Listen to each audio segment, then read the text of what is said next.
frustrated at the end, but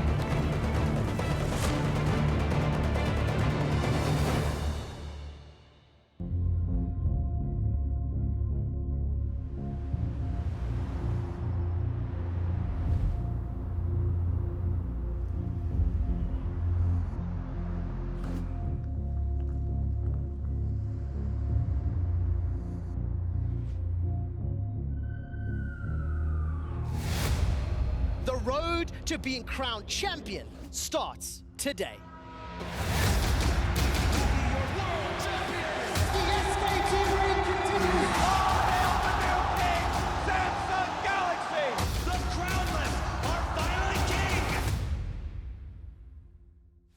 Definitely people are overlooking how good we can be. Anything but first place is not acceptable for us. There's a lot of people think that Clutch Gaming can easily make Peak upset. I gotta prove for them that peoples are correct. We are here to recover AHaHaCiK pride. 이런 기회가 크게 있는 게 아니니까 I'm just so happy to know that all the work that I put in has finally paid off. To me, there's no question like we're gonna make it through. This is the first time that we're just going in and just playing our game. I think we have a really good chance to actually get first in our group. People talk about me, I'm good, or they think I'm bad. I'm just here to win. I don't want to just get out of planes, you know. I want to win worlds. 那这次我们会让大家记住 HK。 I have a really good chance and I will not waste it.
Hello and welcome to the LEC studio in Berlin, Germany for the 2019 League of Legends World Championship.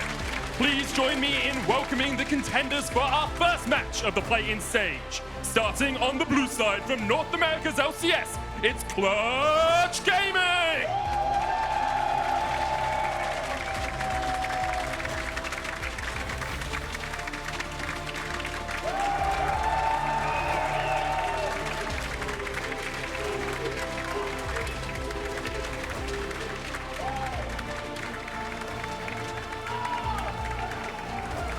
And on the red side, from the League of Legends Continental League, the Unicorns of Love!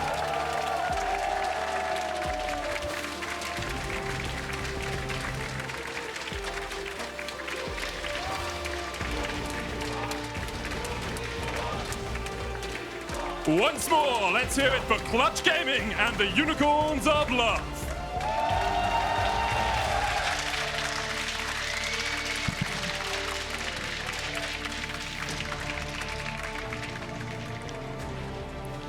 And what a great game we have to start us off here, Jat. I'm Medic, I'm joined by Jat. Welcome to Europe to start us off. It's great to be here. It's so exciting to kick off with Clutch versus the Unicorns of Love, two teams with pretty storied histories over the last couple of years. Yeah, absolutely. And I think for both of these teams, they're just going to be looking to calm their nerves as much as possible, because if you take a step back, it's really quite a daunting task to come to the World's playing stage. Like, look at the Unicorns of Love. They're the best team from their region. They have proved that against the 7 other teams in that region. And now their entire year is defined by these next 4 games, right? If they mess up, then what was their year really for? So Unicorns of Love coming in against Clutch Gaming, who is the favorite from North America, but also a team that could falter at any moment in any of these 4 games. Exactly. I think for Clutch, after you've had such a comeback run, you know, losing to CLG, then making it all the way through the regional gauntlet, reverse sweeping TSM at the end, to come to Worlds and then falter and perhaps not make it to groups, not make it as far as you expected, that would be a massive downfall for them as well. Yeah, if I put on my NA hat for a second, my biggest fear for Clutch Gaming is the fact that they have really only felt good for a month. Yeah. They were so much a middle-of-the-pack team for most of the year, and honestly, most of their existence since they franchised into the league in 2018. But really, when they changed their team colors here, right? Got a new coaching staff, kind of a new ownership group, and really kind of got this new energy about them, is when they started to improve and made that great run through the gauntlet. Oh, things have definitely come alive for them. I've seen Huni really popping off. The meme of Tanner Time was born, you know, the first North American mid really to rise into the scene since probably Pobelter was the last guy. Tanner Time has changed to, you know, you need to make sure he's changed his watch so he doesn't get messed up like by time 4 a.m. zones. Pacific. But I actually think coming into the matchup, you have to look at how these two teams will match into each other. Unicorns of Love tend to play through their mid lane, whereas we tend to see Clutch Gaming going towards top or bot in different iterations of draft. Yeah, it's going to be really interesting figuring out how this game goes, because Nomanz absolutely dominates the TCL in terms of mid lane stats. And part of what enables Clutch Gaming to have pop-up performances from Huni or to have Cody Sun carry late game is the fact that Damonte has the liberty to leave the lane. Yeah. And if there's too much focus put there and Unicorns of Love can start dictating the tempo to Clutch, that could really disrupt Clutch's game plan overall. So I don't think this is a for sure win for Clutch Gaming by any means. I think most people would put them as the favorites for it, though, coming into this first game of the playing stages here. And you have to remember, of course, we're on 9-19 as well. First international tournament we've seen on this patch. And I think a lot of the first couple of days of playings will be discovering not only what's strong on 9-19, but what the teams are playing against each other in scrims as well. Yeah, and both of these teams have been here in Europe for a fair bit, so at least they've been exposed to the same solo queue environment. That won't be true in group stage, where a lot of teams ended up boot camping on the Korean servers. Yeah. But looking at the very early bans, you're seeing Syndra. That's more likely to be a bot lane ban than a mid lane ban, because so many people have started picking that up. I expect Pantheon to be banned for most teams across most games, and then Rumble would be a specific ban targeted at Huni, since that was his most played and most successful champion in the LCS. Interesting to see Clutch go for the Qiyana ban here. It was one of Damonte's signature champions in the LCS, one of the first players to play it and actually win with it in the LCS last split, but they say they don't want to have that on the board. The Gangplank, another target ban against Huni, and immediately he goes towards his Renekton. Yeah, if Clutch is going to be banning Qiyana, it's because they have some other first priority that they definitely don't want to give up, and I can see Renekton being that, even though that is also a generally new pick for them and is also possible to be flexed around. So they did not play much Renekton whatsoever in the LCS. Yeah, I can see one game here from Damonte in the mid lane, so as you say, that flexibility is still available for them. The Unicorns of Love will lock in Rek'Sai straight up here for AHaHaCiK. I will keep trying to get the pronunciation of that name correct. For those viewers, it's spelled, you see it, it's AHaHaCiK or whatever, but it's AHaHaCiK because the H's, as far as his in-game name, are meant to look like N's. They're uppercase in that sense. So this is about as far as I'm willing to go, is like, yeah, I'll pronounce it the way you want, man. You usually have to use the correct letters, please. It does mean pineapple, of course, and they will lock in the Unicorns of Love will lock in the Neeko as their second pick. Xayah Rakan coming out straight away for Cody Sun and Vulcan, and that's going to be matched by a Morgana in the bottom lane for the Unicorns of Love. Yeah, I want to see where this Neeko ends up going because it is flexible. It's probably, if I had to guess, something we'd end up seeing in the top lane. But, I mean, we have all of our summer split prep. We have these documents and sheets that show the champions that these teams have been picking throughout the summer split. And we think, hey, maybe there's going to be some trends and tendencies. The Renekton, no. That was played once mid and once top for Clutch. Where is this Neeko coming from Unicorns of Love? The only time they played it was Innaxe playing it down towards the bottom lane. Yeah. So maybe they're going to take it down bot. We see Xayah Rakan, that has been played very commonly by Cody Sun and Vulcan, both of their most played champions in that bottom lane. Next ban's coming out. Skarner removed from Lira, nothing too surprising there. Caitlyn ban and an Elise ban from the Unicorns of Love. Yeah, I think the Skarner ban is fairly impactful for Clutch Gaming's playstyle, but they have decided to opt against it, mainly because they feel like they can get so much strength out of Xayah Rakan. Oh, Heimerdinger! Heimerdinger! Right away! So I've done tons of prep because Heimerdinger is amazing. Seros plays it a bunch. We've seen it buffed on recent patches. Heimerdinger, RNG are sweating somewhere right now, chat. Because you also don't know where it's going to go. You don't know where a lot of these things are going to go. The turrets were actually buffed on Heimerdinger, so for all we know, it could also go top lane with the Q-Max. We saw it bot lane last year frequently when marksman changes were done in patch 8.11. Or you could just throw it mid like Seros does on Detonation Focus Me. So there is so much going on. At least what I can say is the Ekko's going jungle. Yes, Ekko jungle. Freak talked about it in his patch 9.19 review. It's a very common pick these days, incredibly powerful, especially if you can get up towards that Lichbane, that Zhonya's. The Akali being locked in. Did, of course, have the micro stun taken away from her ult, but now has a little bit more power back in there. So still a pretty powerful pick all round. We'll see where the Unicorns decide to go with their last pick. Could be an AD carry. Yeah. It's going to be the Tristana locked in. I was going to say they need to make sure they get some physical damage into their team composition, but also they picked the AD carry that very easily goes into a solo lane. So it could be something that Nomanz ends up playing if they do want to keep that Heimerdinger in the bot lane.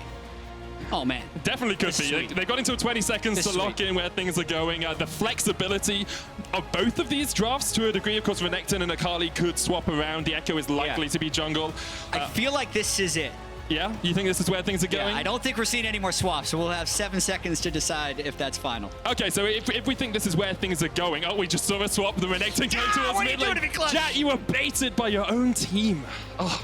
So let's have a look at it. Let's assess exactly how we think these two teams are going to play out here now that everything is locked into place. Whew. Well, we know that Unicorns of Love do like playing around their mid lane, and I don't see why they wouldn't want to do that with the Tristana, especially going up against a Renekton. If Damonte does want to play aggressively, that's a window for AHaHaCiK to start ganking on the Rek'Sai. We haven't seen Lira on the Ekko, but I don't think it will change his overall style, which is relatively actually conservative into the early game, and then he becomes more active towards early Drake or early Rift Herald. So I still expect mid priority from Unicorns of Love and Clutch Gaming to play towards their side lanes.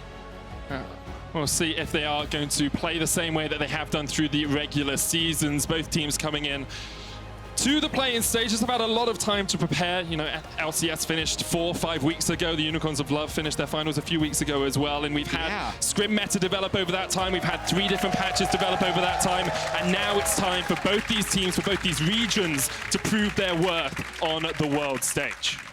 And Medic, I've been trying to talk to as many coaches and players as possible to get a read on what is going to happen in the world's meta. And one thing that I keep hearing is that so many teams have a different idea about what is best. Okay. Which I love to hear coming into a World Championship, especially when we have, if we look forward to group stage, teams actually boot camping in different regions. But I think we're seeing that right here. I mean, just the fact that UOL has decided to bring back Heimerdinger bot lane when it has basically been non-existent from the 2019 meta is cool.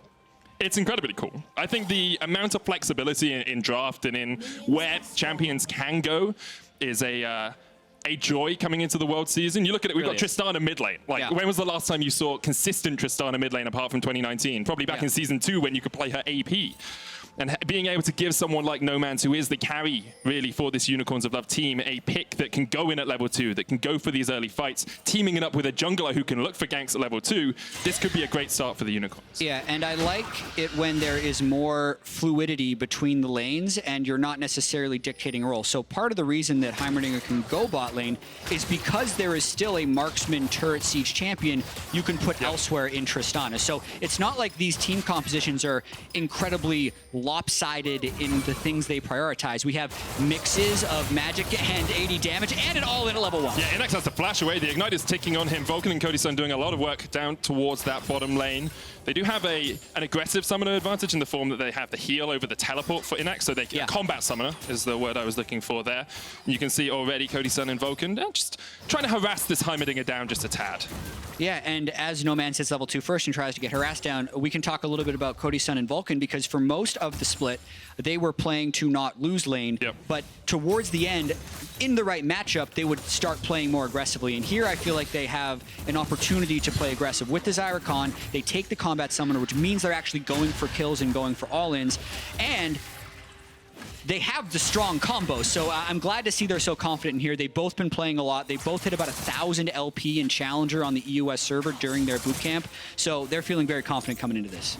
So they should. And AHaHaCiK is just going to walk across a ward here as he finished his entire top side jungle clear. Hasn't gone down towards the bottom, but Lira has done a red side clear as well, so he's going to invade onto the Unicorns blue, whereas AHaHaCiK will go in to the blue of Clutch. Yeah, so basically a fairly standard amount of vertical jungling, and it's actually somewhat rare that you see the timing work out so well, where both junglers seem to have almost exactly the same clear speed. What's interesting, though, is Lira is opting not to finish his clear and instead go elsewhere. So when he ganks mid, he's going to throw this game into a little bit of chaos. Vulcan's coming up as well. They've got the push in the bottom lane. Nomanz uses the rocket jump to get away, and Lira will just help Damonte push up this lane. Yeah, this is one of the things I like most about Jungle Ekko as a selfish jungler, is after every single gank, you can just throw your Q at the wave. I'm just helping push. You're just helping push and to create tempo, but in all seriousness, you actually do get tempo. So they pushed in mid. This means now when he goes to scuttle, he has mid lane help if he wants it. Yeah, Damonte's on his way across. The parallel convergence will not connect onto AHaHaCiK. Got no smite. Neither of them have smite, actually, so... Boss has the ability to come down just a little bit earlier from top as he is pushed in Huni in that top lane. Edward uses the Black Shield. Oh, gets a lot of damage down from the Blade Caller. Innaxe trying to answer back. He's fallen just a little bit behind in CS as expected, having burnt that flash early on. About 6 to 7 behind, depending on where the wave is. Yeah, and the fact that UOL is getting pushed in is actually fairly bad for the Heimerdinger. I feel like Heimerdinger can excel as a laner when he has brush control, so you don't get to see the wind-up animations on his spells, making his grenade much less dodgeable. Of course, landing your spells perfectly on Heimerdinger gives you all the damage and stuff, but here comes Lira once again. And AHaHaCiK stunned up, Vulcan on his way, and AHaHaCiK's going to try and get away. Damonte here to help out. It's a 3v2. If Unicorns want to keep fighting this, the smite comes down. It looks like Nomanz will just be accepting of the fact he can't really trade too much more. Huni gets rooted up in the top lane, but not too much more going to happen in that trade. Yeah, so much to talk about early on, because Lira is actually ganking so frequently. He's only 2 camps behind Rek'Sai, but they're coming back in bot lane. Nice stun. Yeah, good stun. Good stun. Not going to be able to get that. And I do like the amount that Vulcan is teaming up with Lira as well. They've used the fact that they're pushing in that bottom lane to get Vulcan roaming around and helping out his jungler, trying to get more control over some of these fights. And that is something we haven't really talked too much about, the Ekko jungle. Yeah. Going into matchups, like, are you looking for early skirmishes? Are you looking for more farming? Are you looking for big team fights later on? The reason I think we're going to see a lot of Ekko is because you can look for whatever you want to look for. Oh, it's the least sin of junglers. Yeah, his clear speed is respectable. It's not amazing. Okay. And once he hits level 3, you have so much control over the engagements. If you have double buffs and the other guy's low, you have so many things to chase him down. If you want to run away, your parallel convergence is an amazing thing that no one's willing to chase into, because it's a 2-second plus stun duration. And then because you have a dash and a stun, your gank is potentially very strong. So I think there's a lot going for the Jungle Ekko right now, after he kind of got a breadcrumb trail of buffs over the last half year.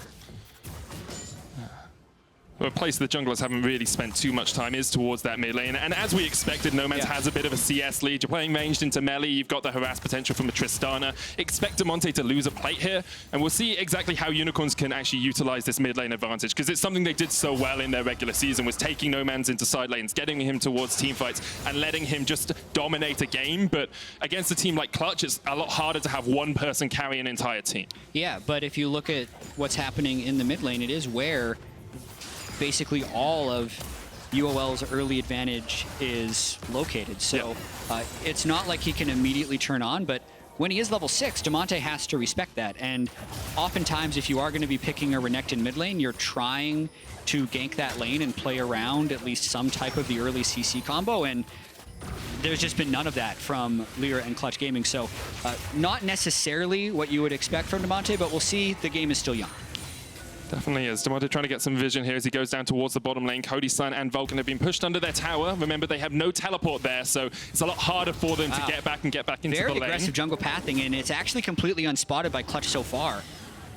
Lira's coming in with the parallel convergence, but AHaHaCiK's already taken away that red. Now, Lira, I wonder if he knows. He clears out the ward, and then I think he just expects that AHaHaCiK has taken away the red. Yeah. And then he's not willing to chase into Fog of War against a guy who just stole his red. So that's all right. Oh, here comes Huni. Pop Blossom coming out. Huni getting some damage down. Has to use the perfect execution to get away, but ends up just being about half health for half health trade in that top lane. Both the top laners still have teleport.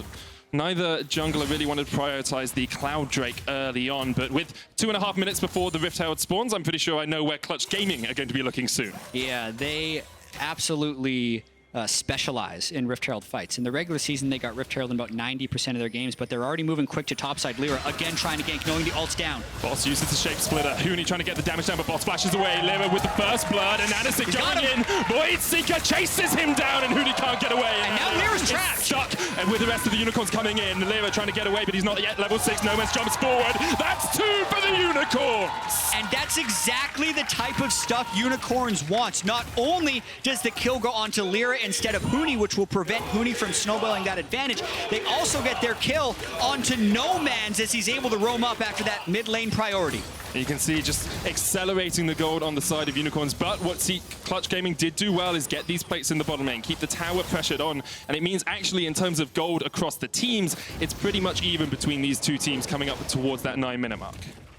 Yeah, so this will be really curious, Medic, whether or not Clutch Gaming rotates to Rift Herald in this instance. Because when they're not playing to win bottom lane, you can see it. But if they're dominating and taking turret plates, that could be a reason to stay there and go up to Rift Herald. Watching this gank one more time, they don't get the stun onto Boss, but they do manage to get the kill as Huni tanks turret. But because Huni was tanking turret, it gets him into kill range and conveniently also gets Rek'Sai in behind Ekko. And I really do like how they stop damage and allow Nomanz to pick up that kill. And Lira not yet level 6. Remember, he didn't get his red buff down towards that bottom side. That's going to be some experience he lost out in the jungle. Not saying that single camp was everything that made that play possible, but it definitely helped for the side of Unicorns. And now, as you said, Jat, you have a big Nomanz in the middle lane. Press the attack Tristana already at the Bilgewater Cutlass. It's going to be very strong as we get towards the mid-game. Still only 10 minutes in, though, and we seem to still be in the laning phase. Clutch have decided not yet to swap their bot lane up towards top, but perhaps this is the opportunity. This is the normal recall timing. You're going to see Vulcan leave early. Oftentimes, Clutch would do this. Vulcan would roam up, and Cody Sun would have teleport, so he'd walk bottom, and if there was a fight, he'd teleport up. Now the fact that they don't have teleport means they actually have to seed the bottom lane if they decide to do this, and based on the early pathing, it looks like they're going to do this, and then probably try and take plates top lane after the fact, trying to kind of attack AHaHaCiK right here. But the fight, if matched by UOL, could very well go in their favor. This could dictate maybe even the rest of the game if there's a big fight. That's the question. How close will this fight be? Rift Herald picked up. Scotland picked up. AHaHaCiK quite low. Damonte going in. Nomanz having to jump away. Lira's down to about 300 HP, but he's still got the jump back. Here comes Huni in from the side, trying to take down that Rek'Sai. The rest of the Unicorns are on their way. Boss still pushing in top. Huni going forward. Can't quite catch onto the Rek'Sai. And now he's over the wall by himself. Boss going in, Huni no flash, Innaxe and Edward on their way. The Rift Herald has been started here by Clutch. Huni caught out the Pop Blossom. It's actually Innaxe who takes the kill. Rift Herald still the target here for Clutch. They always invest into this objective, but sometimes it can cost them a huge amount, and it seems to have been their bane this game. No, I think that was a huge mistake by Huni to R over that wall, giving over the kill, because essentially Clutch Gaming did have a temporary 5v4 where they pushed Unicorns off of that objective, but because Huni basically jumps over the wall to donate a kill, it means UOL gain control over the situation and pick up a kill. And there are some times when you can say a team's predictable playstyle is beneficial to them. They know exactly how they're going to do every step of the game. They've done it so many times over. But if we can predict Clutch going for the swap, Unicorns are going to have predicted it and prepared for it, and you could see that there. Yeah, what I also find interesting, though, is if we look at the start of this play, look at where Innaxe's Heimerdinger is. Yep. He's actually not at the play, and Clutch has more people here with Cody Sun, but Cody Sun unable to actually get damage off, maybe about a half second off, and UOL just kind of pulls into a retreat, and right here is where Huni definitely should not have gone over the wall, because his team is all trapped on Rift Herald. The rest of UOL was pushed into the jungle, so the natural thing is going to be for them to collapse and kill Huni. In the end, nowhere he can go. Of course, didn't have his flash available. Now, Clutch Gaming, once again, setting up towards the Rift Herald. Huni is down towards bot without teleport. You can see Boss actually already coming up through the river. So they know if Clutch are willing to commit to the Rift Herald, Unicorns of Love were going to take that fight. And you have a lot of, strong team fighting tools from the side of Unicorns. Pop Blossom is there. You have a lot of damage coming out from the Tristana. A big Heimerdinger turret can do a huge amount of work when the enemy is grouped up. Here we go, fighting around Rift Herald once again. Unicorns of Love have started it. It's down to about half HP. Vulcan's going to use the grand entrance to get away, and the rest of Clutch are on their way. Huni on his way up. Boss no teleport. He's stuck down towards the bottom lane, and now the Rift Herald's going to pull back towards Clutch this time. They're trying to look for it to reset before Huni gets there, and that will be big for Clutch. They now know Huni's in the mid lane, and they can make this a 5v4. Yeah, and also based on where Cody Sun is, Clutch Gaming's not in a position to actually get turret plates off of the mid lane, but because it's still prior to 14 minutes, the Rift Herald holds high value, and if at first you don't succeed, just keep running at Rift Herald. That's Clutch's motto, and I think they're going to get it. I think they get it this time. Unicorns of Love said, okay, boss, you stay down towards the bottom. Eddie, what are you doing? Edward just base checked straight into them. That was a diabolical mistake. Innaxe trying to steal this across the wall, won't quite get it. And AHaHaCiK going in, but the smite was landed by Lira. They'll pick up the Rift Herald, and now when AHaHaCiK needs to get out of there, Huni's on the other side of the wall. Innaxe going to try and get some damage down. The knocker comes out, and Huni's quite low. He jumps across the wall, and the chrono break from Lira will get him to safety. The Rift Herald goes to Clutch, but a bunch of plates go towards Unicorn's bot lane. Oh, man, I feel like Unicorns was in a position to win that play. You actually just... It's okay to give over the Rift Herald sometimes, especially if you're taking advantages like these bot lane turret plates. If you think about it from a high level, the Rift Herald gives you 2 turret plates guaranteed. If you're going to get 3 by giving up the Rift Herald, it's fine to give it over. In fact, Boss is actually able to kill the entire turret, but Edward got too greedy. They wanted to have their cake and eat it too, and they ended up getting punished. And Edward was all by himself when he was doing that as well. There was no one near him. Unicorns get 3 plates in the mid lane as well, so they're actually in a very strong position in terms of turret plate gold. And now that the plating has fallen and the Rift Herald hasn't been used, that becomes more of a tool just to open up a tower, get some more awareness on the map, rather than to get any of those plates. Yeah, so a much lower value Rift Herald overall. And even though there was the mistake by Edward and the mistake by Huni, this is a comfortable place to be in the game for the Unicorns of Love. If you go before the game and say at 50 minutes, what's it going to be, plus 2K gold to UOL, you're going to take that. Yeah, you'd say that every day of the week. So what I want to track here is how Clutch is going to find team fights, and also how is UOL going to try and set up team fights, because the one thing they're lacking is a strong frontline pick as Huni tries to go in and get another solo kill. Boss still has flash. Huni's going to jump forward. The flash away from Boss will get him to safety. Not quite enough damage there from Huni. Huni's really pressing this game. That's a few times he's gone all in, just trading his ultimate, actually trades flashes there. So he is also making himself vulnerable while trying to make all the aggressive plays. And that can backfire in a pretty horrible way if you're never getting the gold for it, because you will just fall further and farther behind the overall pace of the game. And I think it is also one of the reasons, looking over Clutch's record across the LCS, they actually tend to struggle when they're behind, because they keep going for these aggressive plays, but sometimes you're just outstatted by your opponents. Now we'll see Huni going in once again. The parallel convergence isn't going to land onto Boss, but the jump comes forward. Look at the damage from Boss! The tower! Rift Herald tries to take it. Huni's going to go in. Takes a lot of damage. Innaxe looking for the stun, can't quite land it, but the rockets shots will connect. Unicorns take 2. They don't even lose their tower in the top lane. And meanwhile, the rest of them are pushing in mid. Vulcan going in, gets the knock-up. Cody Sun trying to get the damage down. The quickness comes out. Damonte from the side is going to catch onto Edward, who's once again overstayed. Edward flashes away. The damage coming onto Damonte is huge. Nomanz putting it out. And AHaHaCiK there as well. He's ignited, he'll fall. That ends up being a 1-for-1 trade in the mid lane. Cody thought maybe he would flash for that kill on Edward, but overall, a lot of chaos and another small advantage to UOL because Innaxe is up top lane, just taking more turret damage, getting more gold onto his Heimerdinger. The big thing about that last play was the fact that Boss landed the root onto Lira. Normally, Ekko feels like he can turret dive with impunity because he gets a huge shield from his W and he can just ult out to break aggro. But actually, watch this. Lira doesn't get his shield because he's trying to do damage off, then is hit by the root. So a misplay by Lira, but a big play by Boss, and then the teleport comes in to pick up the 2-for-1. And meanwhile, in the mid lane, at the start of this play, I just think Edward's totally overstepped. You know, they push back forward with it, with the soul shackles. Vulcan's able to jump out, and then Edward's just tanking the tower.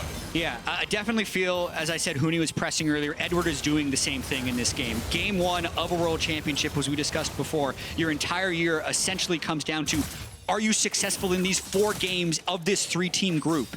So definitely going to be some nerves on display, but for the most part, UOL is responding beautifully. 17 minutes in, they're about 3,000 gold in the lead, 2,500. They're going to get the first dragon of the game. It is a Cloud. They had the only turret of the game as they took down bot lane earlier on, but now Nomanz may be caught out as Lira comes in from the side. The jump away from Nomanz will get him to safety.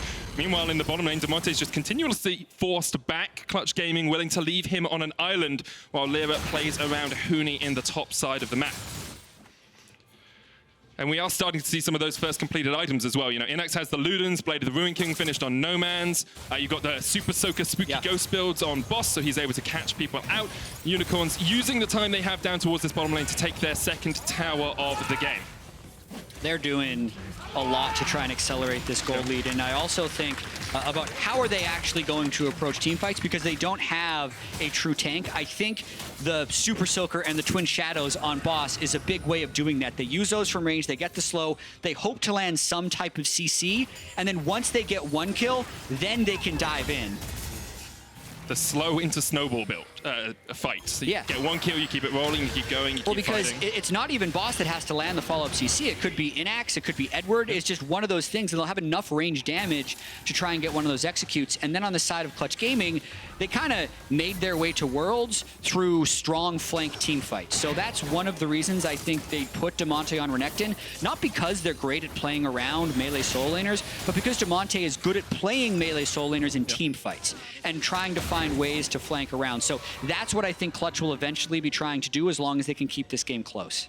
Now, we've all seen the play where Sven on Sona flashes straight into Damonte because the vision control from Clutch is just too strong. Let's see if Clutch can do that once again. Keep an eye on where they're placing their pink wards. What are their areas of importance on the map? Huni here in the top lane was trying to catch out Nomanz. Would be able to burst in pretty rapidly as there's no magic resist yet on the Tristana. And you've got a Hex-Tech Gunblade already finished on Huni. But Unicorns of Love are doing this one methodically. 3 towers to 1, 3,000 gold in the lead as we come up towards the 20-minute mark. And that next major objective, the Baron, is about to spawn. Yeah, Nomanz isn't getting any weaker either. Another thing I want to track is how Innaxe manages this Heimerdinger in team fights, because I remember back in 2018, after NA just got demolished by some Rift Rivals Heimerdinger, everyone had to try to learn how to play Heimerdinger, right? All these AD carries just started spamming it, and even though they could play it in lane and kind of get the combos down where if you land your stun as it's in the air, you try and put your turret down to get the beam, the hardest thing for these guys to do was late game team fight with Heimerdinger. It felt like the champion just fell off a cliff, yet when you see the Heimerdinger master play it, it's good late game. So in this situation where UOL looks to be entering late game with the gold lead, if Innaxe doesn't have that Heimerdinger mastery, the gold lead actually isn't going to manifest because the champion is incredibly hard to play in pro-level late game team fights. So I'm going to be trying to watch that as we progress throughout this game. It's definitely something we have to keep our eyes on. Innaxe, of course, having never even really played at a top 5 what am I trying to say? To a major region level. He's never played in an LCK or an LEC or an LCS. This is the first time he's ever been to an international tournament, so there is a lot of weight on his shoulders being 2-0-0 on this Heimerdinger to have that impact in the team fights, to be one of the key carries for this team, and I'm sure the team trusts him, otherwise they wouldn't put him on the Heimerdinger for these plays. But we'll see if he's able to enact that gold lead in team fights, as now Clutch are trying to play around this vision control we talked about. They've cleared it out. Innaxe able to play safely, backs away, but it is usually Edward who is the one who oversteps in the mid game for the Unicorns of Love. He's the one that is trying to go a little bit too far. We've seen it a couple times this game. We saw it in their finals as well. Yeah, and now Clutch Gaming is in a more traditional game setup where you have your marksman in the mid lane, your solo laners in the sides, but there's still so much threat coming out from Unicorns, and AHaHaCiK is actually the guy who can make these fights happen. Yeah, Vulcan knocked up, will jump away, and AHaHaCiK's just trying to get a bit of harass down. Really, Unicorns want to open up the mid lane tower so you can get some more of that deep vision. You can already see they've littered some wards in the red side jungle of Clutch, and Lira's now coming across to try and catch out Boss. But Huni is protected in the top side on the Akali. That's where Clutch's vision control is predominantly, and Unicorns will try and clear some of that out. It's very hard because Huni can burst pretty much anyone on this Unicorns of Love team right now if he finds one of them by themselves. Yeah, that's what he's just trying to do.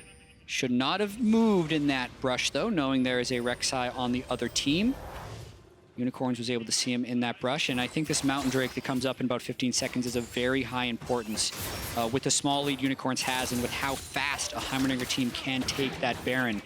The Mountain Drake will put a lot more emphasis on Clutch Gaming to try and make stuff happen, which is why you see them moving first to the objective. They're the ones that get control of the river. The Scuttle Crab has gone down for the Unicorns, but now Clutch are a little bit split. Damonte's down towards the bottom side, and AHaHaCiK has the flank position. The knockup's going to land onto Vulcan. Cody Sun pulls the Death Storm to try and get away, but Vulcan's already down. And look at the damage on the Cody Sun. Nomanz just deletes him. The rest of Clutch are falling in the pit. There's nowhere for Lira to go. It's a double for the Unicorns as they clean up Clutch in the river. And Medic, with how many people they just killed and the fact that they killed the enemy jungler, they're going straight to the Baron pit, and I don't think there's much Clutch can do to stop this. You can hear the support for the Unicorns of Love here in the LEC studio. Incredible stuff by them. Of course, during their LCS times, they were never able to make it to Worlds, and here on their first showing on the world stage, they are pretty much dismantling Clutch in some of these fights. Incredible stuff by them. They will get the Baron, as you said, Jat, and now it's all on Clutch to defend, all on Clutch to work a way back into this game because they are 7,000 gold behind. And looking at this play, it's Unicorns who are organized and Clutch who is absolutely not. Look at Clutch's solo laners both getting bot lane priority. Meanwhile, their entire team is getting jumped on, and this is what we talk about, is the Spooky Ghost coming out to slow them as UOL just piles on, and there was no escape. They chained the roots onto Lira at the end to pick up the other kill. And Medic, oh my goodness, we talked about it a little bit before the tournament, but thinking about kind of play in history, even though the NA teams and the EU teams and the LPL teams always make it out, we're seeing them drop more and more games. I mean, last year, EDG dropped a game in group stage. G2 dropped a game to Supermassive and then had to win a tiebreaker to get first in the group. Gambit, the team from this region, took Cloud9 to 5 games in their series. So it is absolutely very plausible that UOL will be able to take down Clutch Gaming. We heard in the feature, Edward said they're going for first in this group. They are trying to make a statement in game 1 here at Worlds, and they have all the cards in their hand with Baron and a 6,000 gold lead. What a statement it would be. Of course, it would relegate Clutch to that second spot, meaning they would play someone who topped another group. You're looking at Splice, you're looking at Dam1 Gaming, you're looking at whoever comes out of Group C. That's one's a little bit more up in the air, but it's so difficult for Clutch if they lose a couple of these games early on to actually be able to get to the knockouts in a favorable position. I love me some overreactions. It's a double round robin in no, this overreact. thing. It's game 1, What, Clutch is 1-0. That means they're going to lose the next one. Time is done. And it's over. But based on what we've seen in this game, I've seen Huni come out and press too hard. Yep. I've seen them try and reach for new picks, like the Renekton mid for Damonte, or the jungle Ekko for Lira, where the Skarner was up the entire first phase. The champion, they really made it to Worlds on, and they decided not to pick it. So they're trying to kind of flex how flexible they can be, and they're getting flexed on by UOL, because UOL is the team that pulls out the Heimerdinger, gets Nomanz on a Tristana, dominates that mid lane, takes the turrets, wins the team fights. They're the ones that are looking like the polished favorite. A team that almost didn't make it to Worlds as well, and only won their finals 3-2 after struggling early on, and now they're pushing in towards this inhibitor tower. Clutch have to pull a rabbit out of a hat to defend. Huni split pushing on that tier 2 in the bottom lane. The teleport coming in behind them now as Unicorns open up the inhibitor. Looking for the damage. Huni misses the tangle barbs there. Unicorns need to retreat, have to back away just a little bit because they have to respect the damage that Huni can put down on this Akali now that he's hit 2 items. So that looks like it will probably be the final push from Baron. Unless UOL tries to go for one more, it would be a little risky because they're sitting on 2,000 gold in Innaxe's pocket and about 1,500 on each of the soul laners, but there will be one more Baron wave if they chose to do so. That would actually be a time for Clutch to try and get a fight.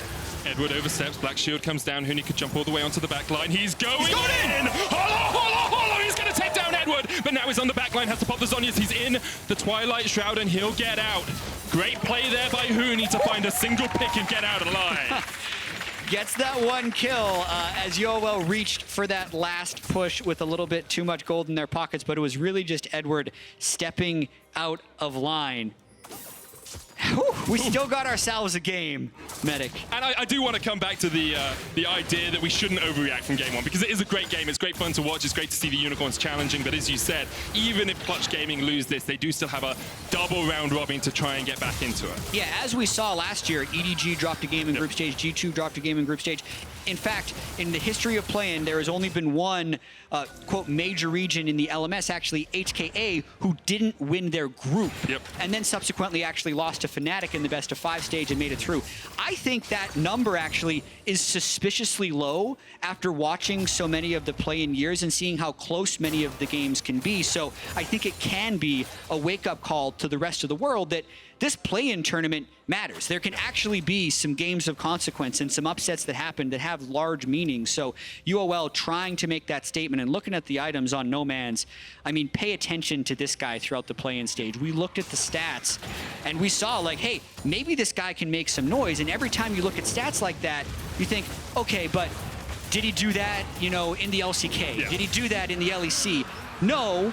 But now, look at what he can do to an LCS team in this game. So Nomanz really showing up on this Tristana. I mean, in the LCL, he topped mid laners for KDA, damage per minute, damage per minute difference, damage percentage, and gold percentage. So this guy is a key carry, probably the star player, not only of his team, but of his region. And as you say, we have to keep our eyes on him as the tournament progresses. Right now, Unicorns 5,000 gold ahead as we get to the 28-minute mark. They've just got their second Cloud Drake of the game. There's an Infernal in 5 minutes. In 1 minute's time, though, the Baron spawns, and you can see Clutch saying, okay, Unicorn saying, okay, we'll put some control wards in towards the Clutch jungle and make sure they can't approach this Baron too easily. Yeah, and we're also going to see how much poise Clutch ends up having, because they still have Cody Sun on Xayah, and he has 263 CS at 28 minutes, so once he gets Infinity Edge, he's going to have the potential to carry these fights. Clutch just has to make sure they have a reasonable setup. They can't be 3 people walking close to 5 and then running away until they die like they did at that Dragon fight. They've actually held fairly strong here. It was a 6,000 gold lead. Now it's 5,500 gold as they're waiting for this next Baron to spawn. It's a tough battle for them to win, but this game is not unwinnable for Clutch. I have to feel that the next fight will define which way it ends up going. Unicorns of Love grouped up in the mid lane alongside Clutch Gaming. All 5 players from both teams within a stone's throw of each other. Have to remember the Unicorns could just do a 2-man Baron. You have a Heimerdinger there. Don't really have a true tank, so maybe it'll be a little bit more difficult for them, but the Rek'Sai could tank it up for a moment. Yeah, no vision for Clutch, but if you look at their trinket setup, they are still saving the blue trinket on Cody Sun, so they have numerous ways to check. And I think they're still playing over mid priority right now, so you have to look at the side lanes in this sort of situation as well. You can actually see the Clutch Gaming inhibitor has started to be hit here by some of the Unicorns of Love's minions in that top lane. Bot lane is pushing in favor of Clutch, but that's going to take a while before it gets to the inhibitor tower. So at some point the question does come up whether Clutch will send someone to deal with that bot wave, top wave. Yeah, I think as soon as Renekton shows, we're going to see the Twin Shadows come out, as the Twin Shadows actually came out a little bit early, so I think that's a missed opportunity. Since Damonte is potentially going to have to show, unless they go for a fight very soon. Heimerdinger's just started up the Baron. He put down an upgraded turret. He's just going to try and do it. This is something that you need to know how to play Heimerdinger to do. Yeah, and Clutch are backing away. Doesn't look like he's got it though. His turret's died, but now the rest of the team is coming. Yeah. Unicorns of Love are going to do this Baron. Clutch. That's gone. Yeah, they're not going to be able to react in time. It's gone. The inhibitor was saved in the top lane, but Unicorns of Love start up the Baron. They take their second of the game. 7,000 lead still for them, and they'll be looking to break into this inhibitor line from the side of Clutch. Yeah, no conflict Baron by UOL right there, which is always a bonus. That's what you're hoping for as you're accumulating advantages towards the late game.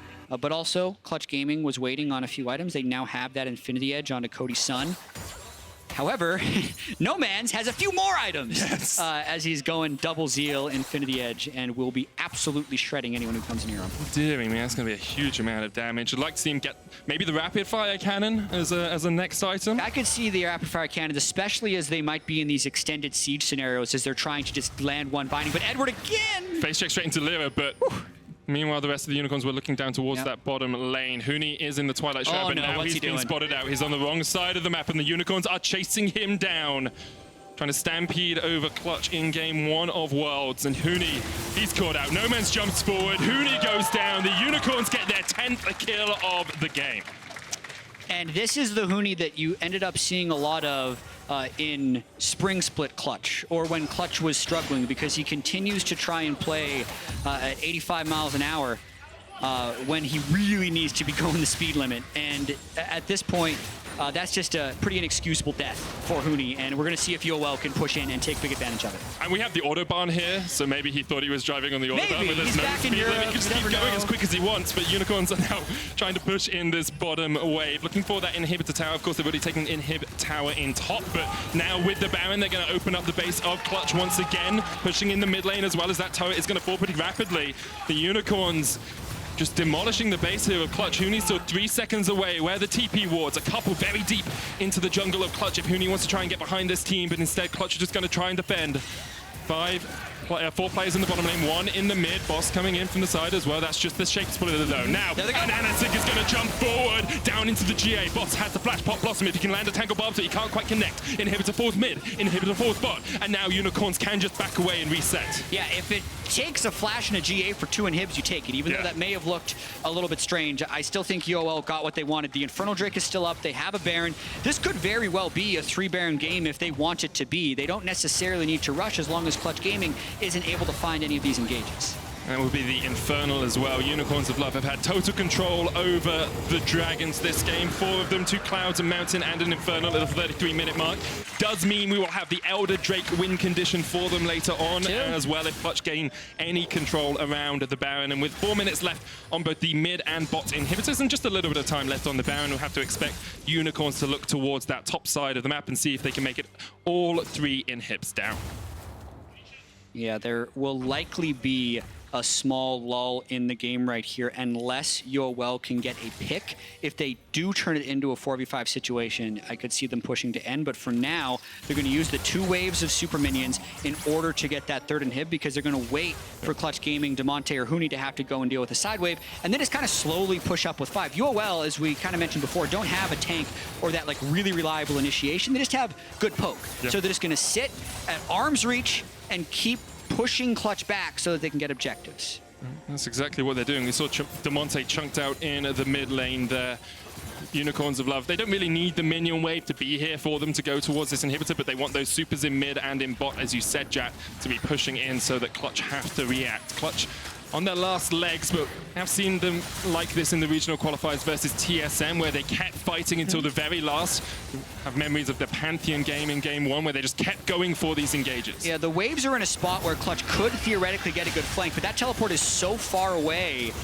Damonte's going in. Huni on towards the back line, almost chunked out. Damonte's all the way on the back of this fight, but is it too little, too late? They jump in. Innaxe takes down one answered on the side of Clutch as the damage comes down. Lira trying to do the damage off towards the side, and AHaHaCiK has fallen. Cody Sun is all on you. Damonte tries to heal up, but Boss goes in with a Pop Blossom, and now 3 members of Clutch are down. It's Cody, it's Lira trying to defend versus Nomanz, Innaxe, and Boss. Nomanz jumps away. Innaxe maybe overstayed. Huni back up, joins the time, but Lira's down, and now Nomanz can open up, but Huni jumps back. The stopwatch comes out from Nomanz, but Huni has the damage. He shuts him down, and Clutch have held on. Innaxe tries to jump onto Cody Sun, but Cody Sun is doing what he can. Innaxe almost falls. Huni goes down towards the top outside, and the Unicorns of Love have just held on. And now Cody is all by himself trying to clear these. If UOL wants to double teleport back, they might be able to actually end the game during the death timers. What a fight that was, and Unicorns with 2 TPs can come back in for it. They're not going to do it. The super minion, the last standing. Vulcan's back up, and Clutch show us just how clutch they can be in some of these moments. They hold on, but they do lose inhibitor number 3, which means there will be, for a brief period of time, 2 super minions spawning in each wave. Watching this initiation happen one more time,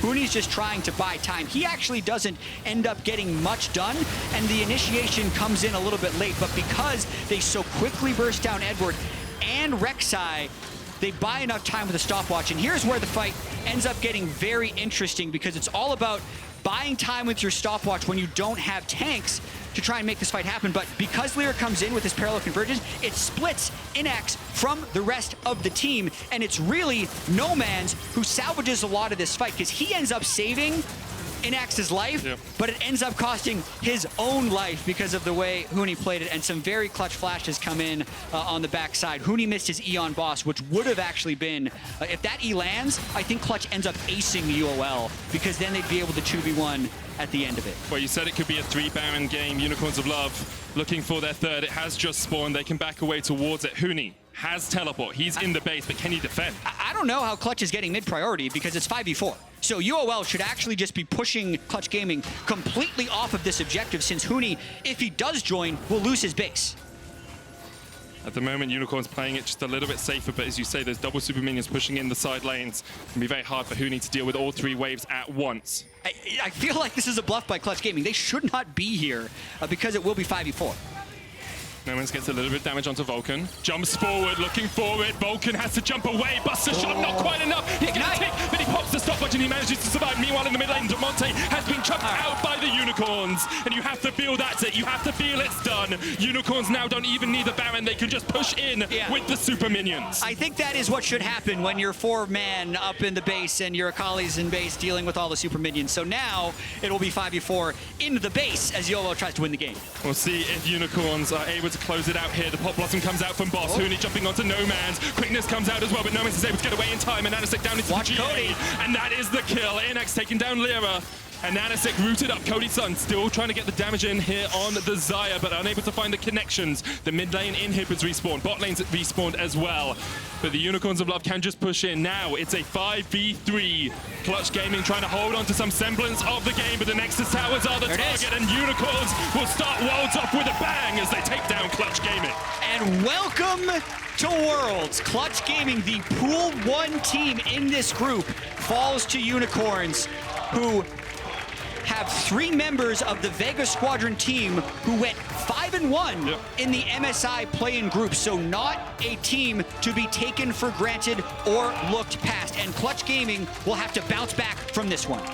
Need a big turnaround from Clutch. They do still have time, as we said. Game 1, they seem to experiment just a little bit with the Renekton pick. Seem to have just a few things that weren't conventional for Clutch, and they have their double round robin. They've got time to bounce back and to really challenge, but great credit to the Unicorns, who, with a couple of mistakes, were still able to get over the line in the end. I think Edward was a little hyphy in this series. He's always kind of stepping forward, wanted to land that Dark Binding, since a lot of their team composition did revolve around getting picks. But for the most part, when we saw these guys match up, they were able to handily win the mid lane. Huni was unable to push an advantage onto Boss's Neeko in the top lane with his Akali, and even though Cody Sun and Vulcan got flash level 1, were also unable to break through any type of meaningful advantage onto UOL. So at the end of the day, it was UOL's teamwork that ended up winning them the game. And it's a track record that continues to seem to be true here for the LCL representatives. LCL is actually 5-3 over NA at international events across the last 8 times they've played. So I was a little bit surprised by the fact that they have this. Even looking back to the last World record, Championship, yes, Cloud9 did beat Gambit in the best of 5, 3-2. Yeah. So you add this one, it would be 3-3. I can see where that number's coming from. We're actually going to have another look back at one of the Dragon fights that led to Unicorn's first Baron in that game. And AHaHaCiK is the guy we want to watch in this great flank position. Yeah, so he gets a lot of vision onto the rest of Clutch Gaming, and the big thing to note here is that Renekton and Ekko were not there. This is where the game ended up breaking wide open, but he ends up getting Vulcan, does not let him engage at all, and then I think the big thing is Nomanz is able to basically assassinate Cody Sun on the back end of that fight. That gave him the Mountain Drake, that gave him the Baron, that gave him the 6k gold lead, which they never relinquished the rest of the game. And it was interesting because we've been praising Clutch so much for their flank positioning and their vision control and flanks, and it was actually Unicorns who were able to get the flank position off there, making sure they won at the fight. You've got a big oof there, Jack. What's your big oof? Too early for Tanner time. That's what I have to say. He maybe the time zone adjustment. Give it 8 hours or so. Something is wrong with Tanner time. Least damage in the game. Yeah. Rakan ends up out-damaging Damonte's Renekton in this one. I was really hoping to get a Tanner time call as well, because it's one of the big moments as a play-by-play caster where you get to be like, chat, check your watch, it's Tanner time. Yeah. It's amazing, but I'm sure he'll come back. And then I told you, fit in, time belongs to Nomanz. Nomanz, yes. But I guess... I really wanted to use, he's in no man's land. Yeah. Yeah, he is. The DPMD stat, which, by the way, Nomanz had the highest of all players at Worlds, which is the damage per minute difference between you and your lane opponent. That's gonna be true. Go up just a little bit. I feel like that's gonna. Yeah, I don't think other people are gonna be doing that much more damage. If we want to react from one game, I think we say that Nomanz is better than FLICKR. Is that the? It's close. I mean, I'll have to see them play each other, but close, you know, what are we gonna do? We are actually gonna hear from AHaHaCiK in just a minute's time, I believe. So we'll get some insight from him on how they played some of those team fights, how they played around the Baron. Because Unicorns of Love seemed like a very coordinated team to me, which is not always the case from some of the teams that come into play. Yeah, and listen, this region is good. Right? And we've seen them make noise at the MSI play. And when they went 5-1, they were 2 games away from beating Flash Wolves in one qualifying series to get into MSI group stage. And then they were 1 game away from making it against Feng Vu Buffalo. Yeah. So, like, they have been so close so many times. I think eventually a play-in region here is going to break through. And I didn't think it would be in game 1, but it definitely needs to remind everyone that this stuff is very possible. It definitely is possible. I think, like as we've said a few times, we don't want to overreact from game 1. We don't want to say, you know, Clutch is doomed, long live Unicorns of Love. But it is a good trend for the Commonwealth of Independent States that Unicorns are doing so well that they've taken those 3 players from Vega, and we're actually going to hear from one of those players now. It's over to an interview with AHaHaCiK and Dracos. Thank you very much, gentlemen. Now, of course, you may not want to overreact, but I would like to. Now, I am, of course, joined by AHaHaCiK as well as our translator, Alex. Alex, thank you for translating. Now, I'm curious. Clutch were the expected favorites heading into the group. You just absolutely smashed them. How are you feeling right now? Клатчи были очевидными фаворитами в твоей группе. Вы просто их разгромили без шансов. Какие у тебя сейчас ощущения и эмоции от этого? Я думаю, что нам просто повезло. Ну, а так в целом нам без разницы, против кого играть. Главное выкладываться на максимум. Well, I think it was just lucky. So, but overall, I think it's just important to play our game at our top, and then it will be all good.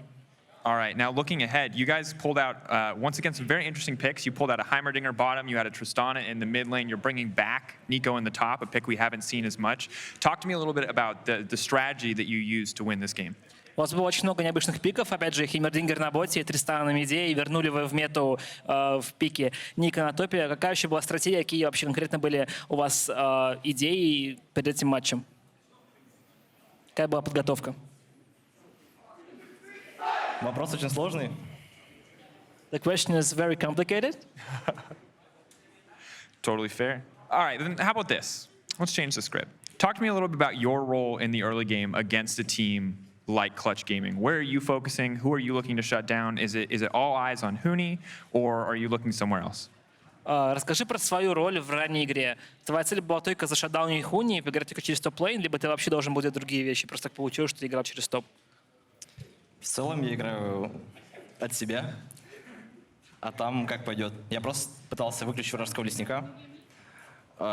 Линии у меня соло выигрывали 1 на 1. Линии просто были сильнее. И мне нужно было просто сделать так, чтобы вражеский лесник не заходил на ганги и не флипал матчапы.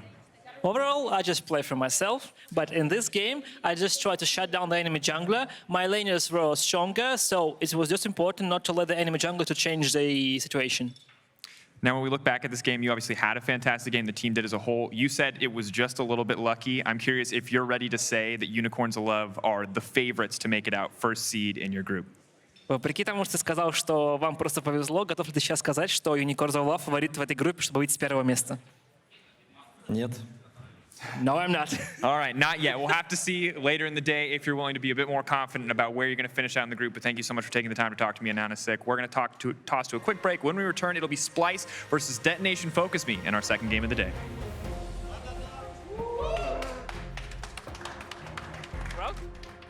Lira again trying to gank, knowing the ult's down. Boss uses the shape splitter. Huni trying to get the damage down, but Boss flashes away. Lira with the first blood, and AHaHaCiK going in. Void Seeker chases him down. Now we see Huni going in once again. The parallel convergence isn't going to land onto Boss, but the jump comes forward. Look at the damage from Boss. The tower. Midtail tries to take it. Cody Sun pumps the Death Storm to try and get away, but Vulcan's already down. And look at the damage on the Cody Sun. Nomanz just deletes him. The rest of Clutch are falling in the pit. There's nowhere for Lira to go. It's a double for the Unicorns. Edward oversteps, Black Shield comes down, Huni can jump all the way onto the back line. He's going in! Hollow! He's going to take down Edward! Huni on towards the back line, almost jumped out. Damonte is all the way on the back of this fight, but it's too little too late. They jump in, Innaxe takes down one answered on the side of Clutch as the damage comes down. Clutch Gaming trying to hold on to some semblance of the game, but the Nexus Towers are the target, and Unicorns will start worlds off with a bang as they take down